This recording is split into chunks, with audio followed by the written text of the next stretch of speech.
Hello, and welcome back. I'm Ginny Mahar from Hypothyroid Chef, and today I'm sharing one of my favorite exclusive recipes from inside my Thrivers Club community, Chewy Cherry Thriver Bars.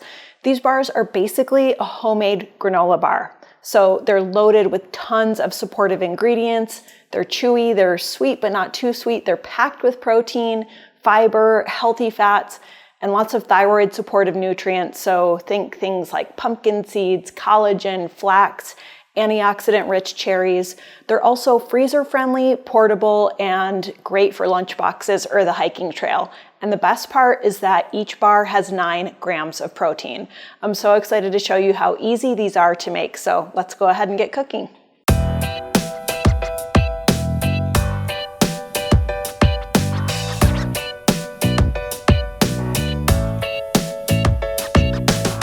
All right, we're gonna start by combining our dry ingredients. So we've got a 1.5 cups of quick oats here. We've got a 1/2 cup of sliced almonds, a 1/2 cup of raw pumpkin seeds. You can use salted or unsalted, either works. I actually like a little bit of extra salt in mine, but kind of up to you as far as what you like. We're gonna toss in a 1/4 cup of ground flaxseed.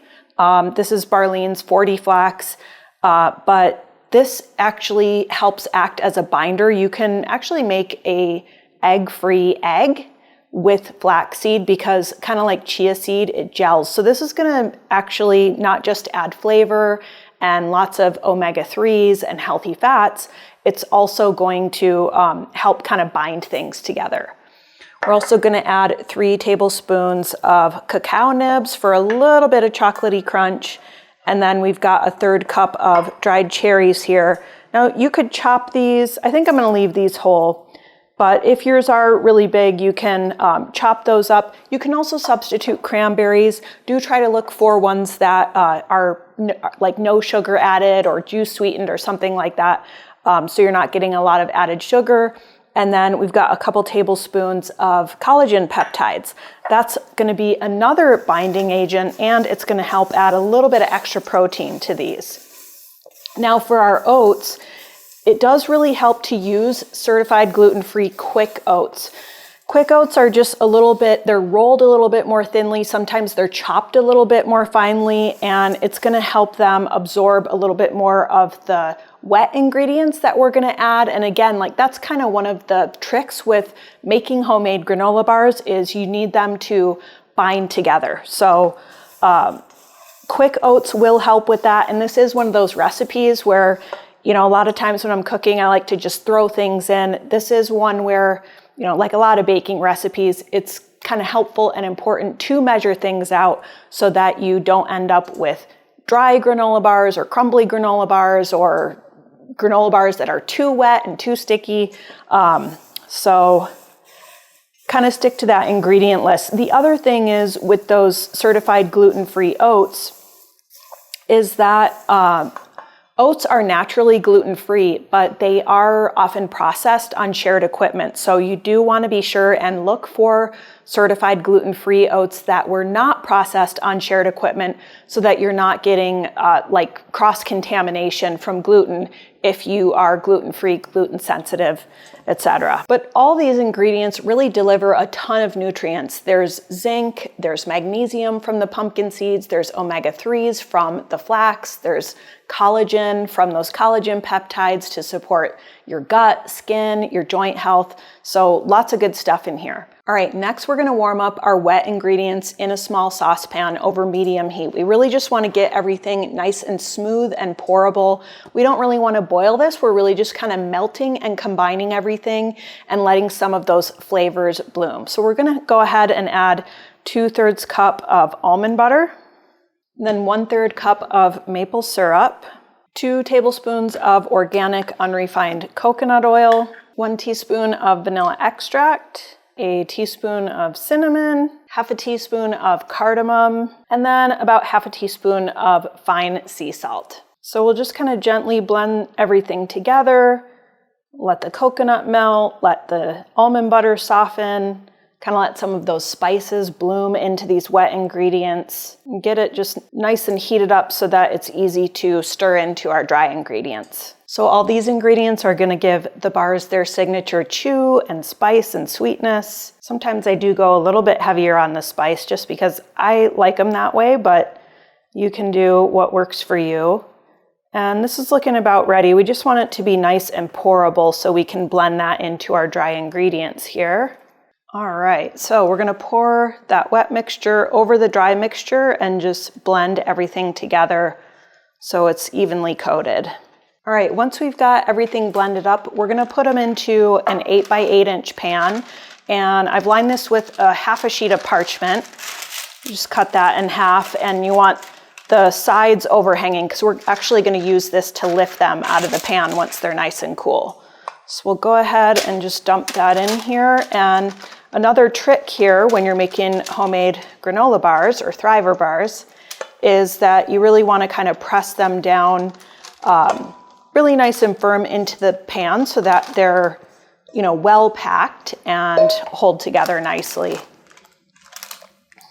So I'm just gonna kind of distribute this, and then I'll use this measuring cup here to kind of pack those down.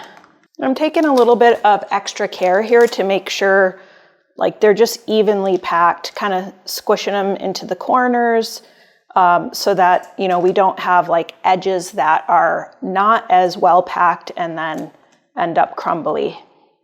Okay, that looks pretty good. So we'll go ahead and smooth that down again.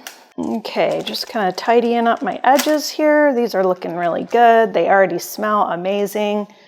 And we're gonna pop them into a 325-degree oven for about 15 minutes. We're not really baking them. We're more so kind of just getting everything to melt and adhere and stick together. And then we'll pull them out and let them cool. So just popping those into that 325-degree oven, and I'll see you back here once these are nice and cooled off. We can cut them up and give them a taste. All right, so our Chewy Cherry Thriver Bars have baked. They've cooled completely. It is important to let them cool completely before we slice them up. I like to use a long, smooth bladed knife so that I can press straight down when I'm cutting for clean edges. This is a slicing knife. You might not have one of these at home, but I find that something like this, or maybe like a chef's knife where you can just boop right down, works better than like a bread knife or a serrated knife where you're having to saw through. And so much of this is about having those nice clean edges and helping the Thriver bars hold together. So we can just lift these out now that they're completely cool using that parchment paper. That's really handy. And we're gonna cut these into 12 bars. So I'm gonna go right through the middle here, and then we'll go through the middle again. And then each of these halves we'll cut into 3. And that's all it takes to make homemade granola bars. These look so delicious. You can see those big chunks of cherry in there, lots of different seeds. We've got tons of fiber from the ground flax meal, and many other ingredients are adding fiber in there. And again, 9 grams of protein per bar. These also store really well. You can leave them in an airtight container on the counter for about a week. You can leave them in the fridge for about 3 weeks or in the freezer for about 3 months. I just tear up this parchment paper, and if I have to stack them just so that they don't get stuck together. You can also wrap them up individually in parchment or wax paper, which makes them really perfect for grabbing on your way out the door. All right, let's give them a taste and see how we did.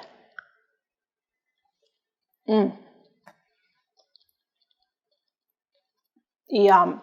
I love that cardamom in there. Sometimes I add a little bit extra. So chewy, so nutty, so full of flavor, so much better than anything you can buy at the store. They're like the perfect texture. I love having these on hand when we're heading out on the trail, when we're going camping, when we're gonna go float the river, heading to the slopes, or just anytime we need a quick snack on a busy day.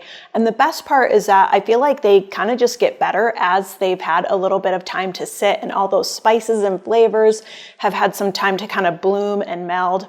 These are just absolutely wonderful. I hope you absolutely love them. And if you've loved this recipe, this is one of many exclusive recipes inside the Thrivers Club. which is my private group coaching community for thyroid thrivers just like you. And I do have some exciting news to share about that. I am now delivering weekly meal plans to my Thrivers Club members. So this is one of so many perks I offer to my members only. So if getting weekly thyroid-friendly meal plans delivered straight to your inbox every Friday sounds like something that would help you thrive, I would love for you to join us inside the Thrivers Club, where I have so many ways to support you and help you turn everything that you learn on my channel and in my videos into real life results. So check out the video description to learn more about the Thrivers Club.